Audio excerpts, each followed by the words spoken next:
So let me share the slides and we can get started. Well, first of all, thanks everyone for being here with us today. I'm Stelios, the CEO of the Tesseract Academy. We're an organization whose mission is to help professionals as well as companies get started with AI, data science, and Web3. We've been operating for about 7 years now, and we split our activities between education as well as consulting. So in terms of the speakers today, it's me and Dr. Ferry van Echteld. I'm an AI expert and data scientist with more than 10 years of experience, 3 times published author. So my background is very technical. And everything I talk about when I'm discussing AI or when I'm giving you tips really comes from my own experience, right? Most of my career has been with startups, but I've also worked with organizations of all sizes across many industries. Ferry, would you like to share a few words about your experience? Yes, yeah, sure. Well, welcome everyone.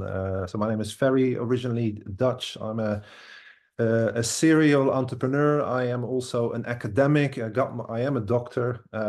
However, not necessarily in AI and data science, but I worked in deep tech in innovation for corporates such as Philips and Canon. In the last 20 years, I've been involved in various corporate ventures in the energy industry, IoT, smart homes industry. In the last 10 years, I'm helping startup and scale-ups getting investment ready and joining them probably for about 12 to 18 months on their journey and getting ready. I have a very much a cross-functional background, so I've worked in procurement, customer insights, in finance strategy. So I understand the power and the importance of data and data-enabled solutions, and I'm happy to share some of my experiences, which I think help guide and into the very new, exciting era that we've just embarked upon with all sorts of new opportunities arising, but also risks. So we'll cover that in a moment. But that's me in a nutshell. Perfect. Thank you, Ferry. Yeah, as I mentioned, of 3 times published author, still having one toe in academia. My first book, The Decision Maker's Handbook to Data Science, I recently got its 3rd edition. So now it's called The Decision Maker's Handbook to Data Science and AI. So if you want a copy of the book, feel free to shoot me an email. And actually, there will be some more things we'll be sharing later today. Oops, sorry. So I'll be more than happy to hear from you. So this presentation is for any of the following, like entrepreneurs, CEOs, C-suite, managers, any kind of level, and anyone who really wants to learn more about how AI can be leveraged for better results. And before you understand the potential of AI for your business, you need to be able to ask the right questions, right? So you need to be able to ask, okay, what are the opportunities there, right? What are the risks? How can I learn to assess those and work with them? Is my organization knowledgeable enough? Is it data literate, let's say, or would I say more like AI literate these days?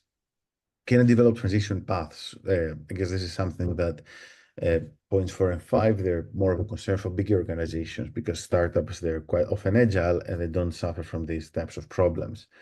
Why now and what first, right? So every time there is a new trend in the market, AI now being one, you see a lot of people, like a lot of tools, everyone says a bit of everything, right? So, and this can create a lot of confusion. And this is where you have to figure out where you need to start from, right? Where can you find the best ROI? How do you manage the risk to benefits ratio, and so on and so forth. And obviously, this leads us to the 7th point: are you driven by FOMO, or do you actually care about making real change? And where's the low-hanging fruit, right? So if, for example, we're talking about a bigger organization, you have to look into your data. If we're talking about a startup, you might have to look into which one is the easiest way to generate IP, for example. And Ferry, would you like to take over this part? Yeah, sure. So why invest in AI? And I don't mean this as an investor, but invest time, capacity, and I guess budget to either train or to develop applications to improve part of your business or organization you work for. And they're basically at a high level 4 different reasons and drivers that I've seen why companies can benefit. Innovation and differentiation is obviously always the North Star, like we can do something new and better, which is absolutely true. You can do that. And I think now is also the right time where you can develop, at least temporarily, I don't think, a competitive advantage. And especially in some sectors where innovation is paramount. So I've been working with AI applications across the agri-tech sector, cybersecurity, fintech, customer journey redesigns, in the medical industry, around deep learning applications. So it is absolutely essential whether we like it or not. What we see the most viable reason why to invest in AI is actually cost reduction, doing things more with less, a more seamless customer experience, or to write your own emails and spell check. We've all been using AI in one form or another. Enhanced data analysis. I remember 12 years ago, we were looking already at a big data pool around how we can create predictive maintenance for boilers here in the UK. So make sure that right now, winter, we're not leaving any customers out in the cold. So it does give us the tools to now to really quickly and more accessible to do enhanced data analysis. And future-proofing. Business models are bound to be challenged and turned upside down, whether we're in a globalized world or in a more, inward-looking world, which we may enter into. It will remain a rapidly evolving technology landscape, so you need to keep up. So those are the main reasons why I think we should pay attention and invest in AI. My perspective is that an organization, like we were referring to earlier, should not go head in first. You really need to be systematic about, okay, what does it mean? What are the conditions for my organization, as small or as not for profit, multinational, just national, what those are. So that structure and that thinking with your team is really really important to go on that journey. So the rise of AI has been largely driven by large language models. And just a note here, there's going to be a Q&A at the end of the session, and we're more than happy to elaborate on any aspect, whether it's technical or not, right? And the market is projected to grow very aggressively over the next few years, and we've been seeing a crazy amount of investment into this technology. And recently, there was a cohort of people from OpenAI who just left the company to start their own AI businesses, and they all raised ridiculous amounts of money. One of the co-founders of OpenAI also created a new company. He raised, I think, no, actually he left, and then his company was acquired. He was giving a budget of 1 billion, right, to build the next generation of AI. So essentially what we're going to be witnessing in the next few years is a rapid acceleration of this area. So in terms of the differences between AI and more traditional machine learning data science, is that what is now currently called artificial intelligence is primarily focused on automation as well as language.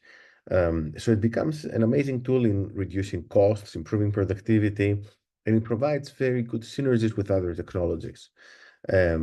Traditional data science and machine learning is more focused on extracting value from data, which frankly, quite often, this is what the business needs.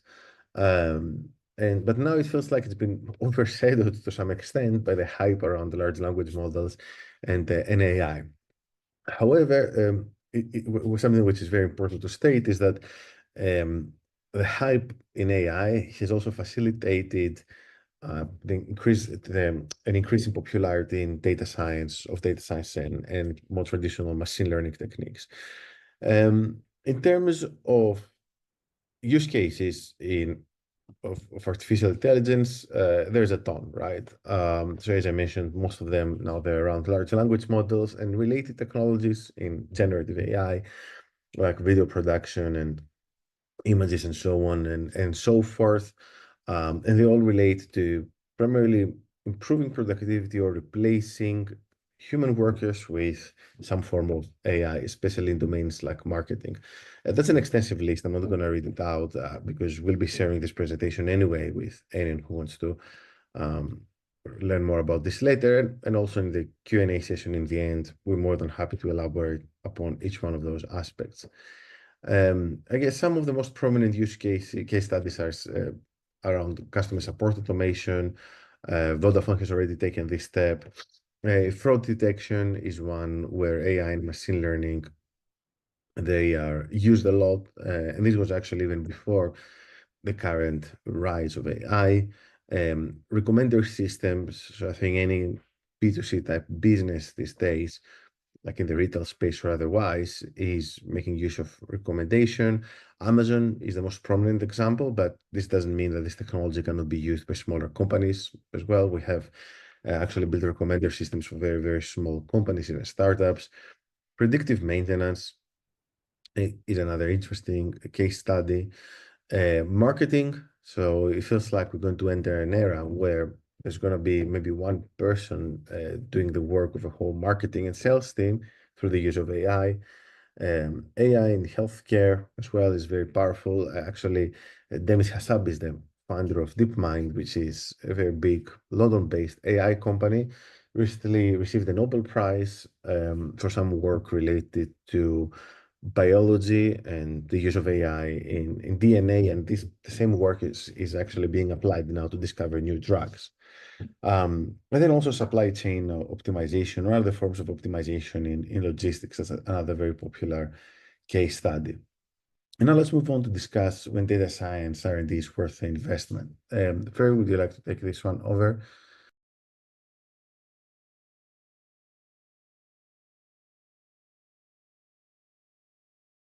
You're on mute.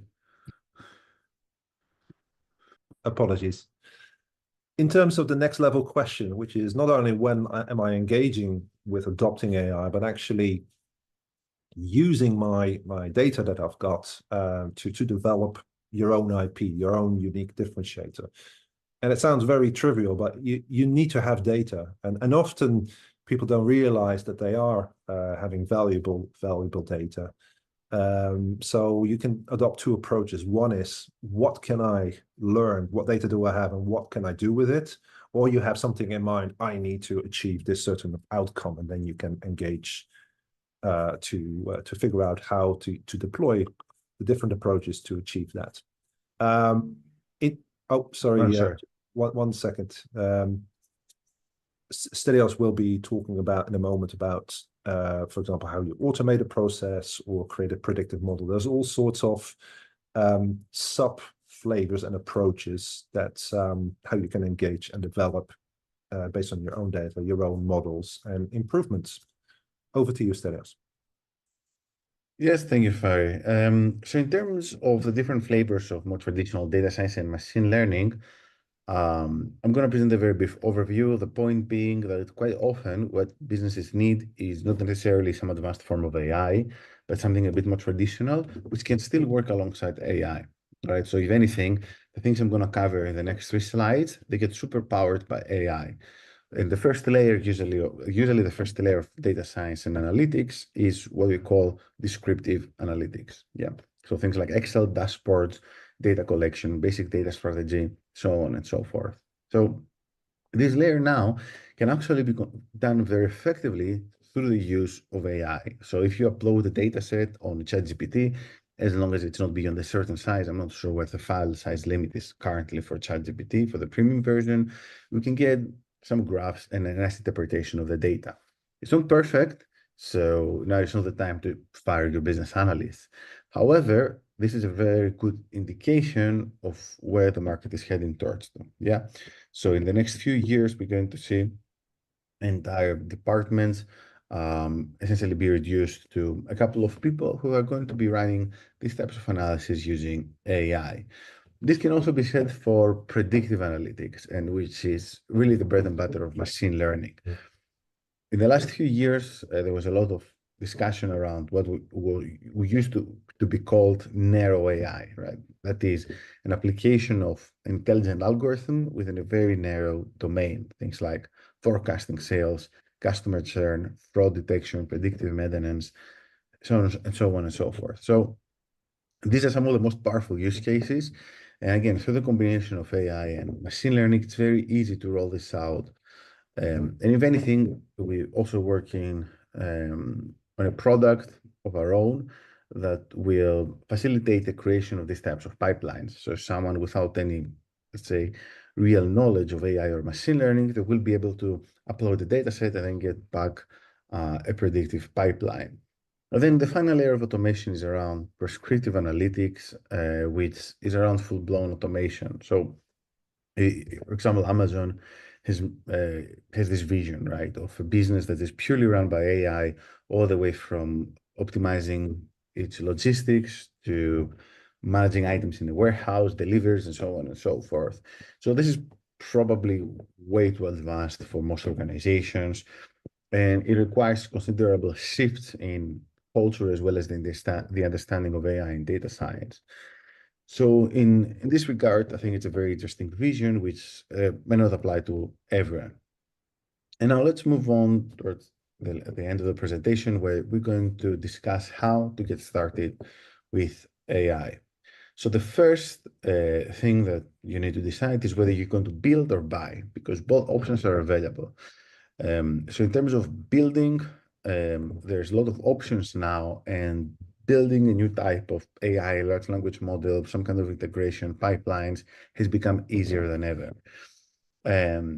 However, there are certain benefits to buying a solution. The main one being that it's the cost, right? The initial cost. So maybe in the long run, the cost is higher, you don't own the IP, but in the short run, it's just easier to get started in certain ways. So this is the answer to this question is something we can help you with, but it's usually a combination of things like resources, IP, data privacy. In certain cases, like in the financial sector, it's very difficult to use outside solutions. You need something on premise. The speed of implementation, customization, and so on and so forth. In terms of tools, that's usually the best way to get started, like just buy a tool, subscribe to a tool for things like marketing departments, things like that.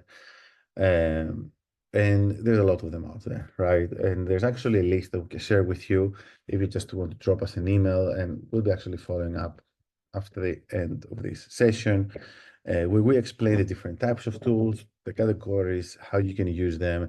And something which we found quite interesting while we were compiling this list, which contains more than 100 tools, is that some more traditional tools, now they're also integrating AI, right? So you can see AI everywhere, from Google Ads all the way to Zapier, for example. And choosing the right tools is a combination of many factors, like the cost, the quality, the friendliness, the versatility, and so on and so forth. And this is something that we can actually help you with through our AI strategy service. Also, on our website, you're going to find an interactive visualization. We're going to be sharing this. It's on our blog, where you can navigate like different categories of tools depending on the size of the company you work for or the type of theme that you're interested in, from AI learning and education to marketing to collaboration and productivity or other areas. And finally, before we close off and we move on to the Q&A session, some words on some of the final considerations you need to take into account when you want to get started with AI. Ferry, would you like to take this one up? Yes, thank you, Stelios. There's always a risk of being overwhelmed. There's excitement about what the opportunities are.